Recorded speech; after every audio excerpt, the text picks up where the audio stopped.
આજે બનાવીશું એકદમ સુપર ટેસ્ટી મસાલા ભાખરી, જેને બનાવવાનું તો એકદમ સરળ છે જ.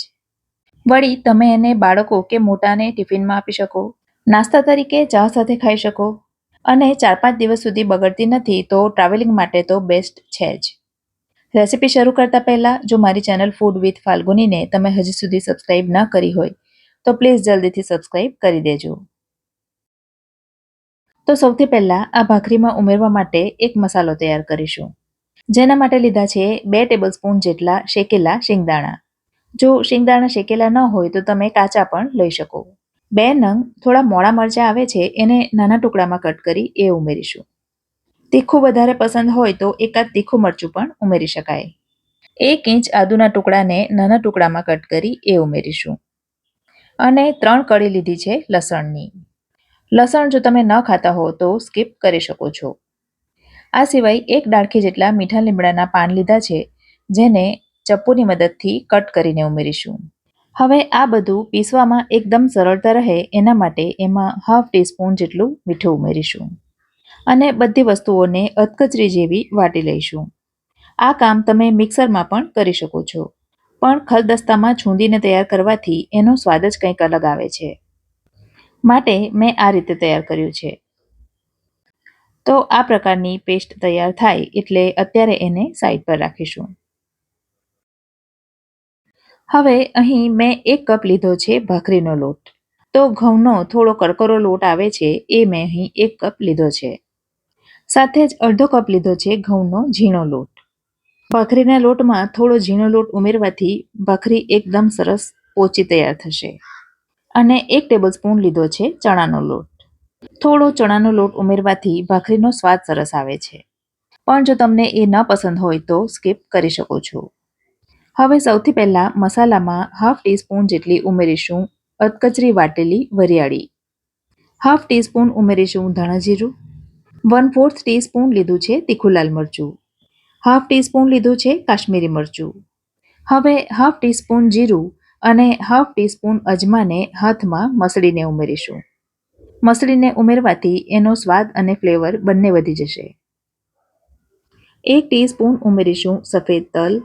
ચપટી જેટલી ઉમેરીશું હિંગ. આ સિવાય 1/2 ટીસ્પૂન ઉમેરીશું ખાંડ. હવે 1 ટેબલસ્પૂન જેટલી ઉમેરીશું કસૂરી મેથી. હવે 1/2 ટીસ્પૂન જેટલું ઉમેર્યું છે મીઠું.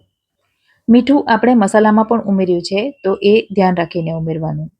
ખાંડ ઉમેરી છે તો સાથે ઉમેરીશું 1 ટીસ્પૂન જેટલો લીંબુનો રસ.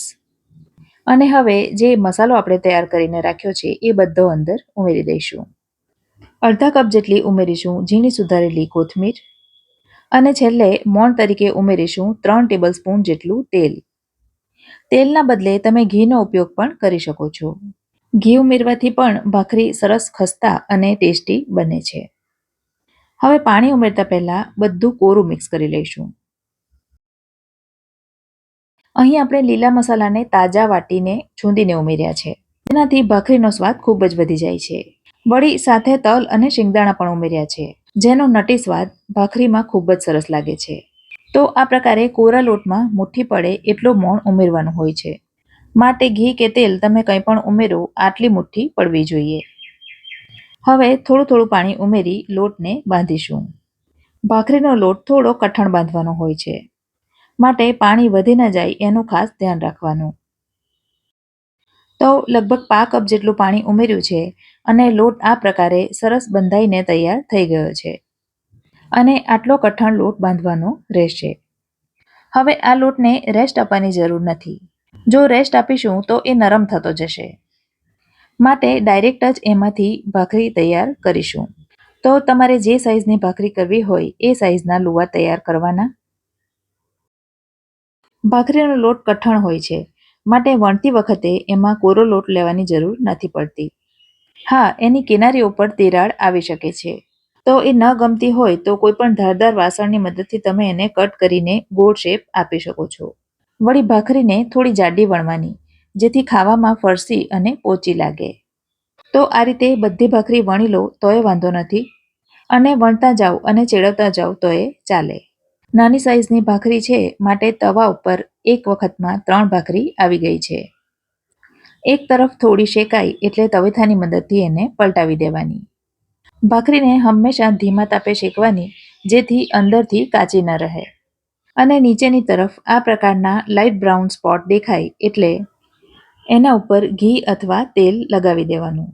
જો કે તમે એને એકદમ કોરી શેકી લો તોય વાંધો નથી, કારણ કે આપણે એમાં ઘણું બધું મોણ ઉમેર્યું છે.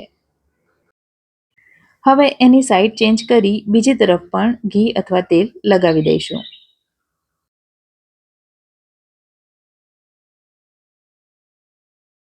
તો આ રીતે એને બંને તરફ ફેરવી એકદમ સરસ રીતે શેકી લઈશું, જેથી ઉપરથી એ એકદમ સરસ ક્રિસ્પી થઈ જશે. આ ભાખરી સ્વાદમાં એટલી બધી ટેસ્ટી બને છે કે તમે થેપલા પણ ભૂલી જશો.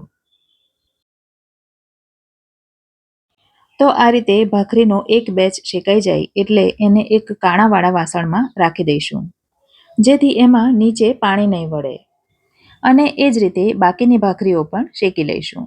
આ ભાખરીને તમે ચા, દૂધ, અથાણું, ચટણી કે ટોમેટો કેચઅપ સાથે પણ ખાઈ શકો છો. ભાખરી કેટલી પોચી અને ફરસી તૈયાર થઈ છે એ તો તમને જોઈને ખ્યાલ આવી જ ગયો હશે. આજની રેસીપી ગમી હોય તો વિડીયોને લાઇક કરજો અને તમારા સર્કલમાં શેર કરજો.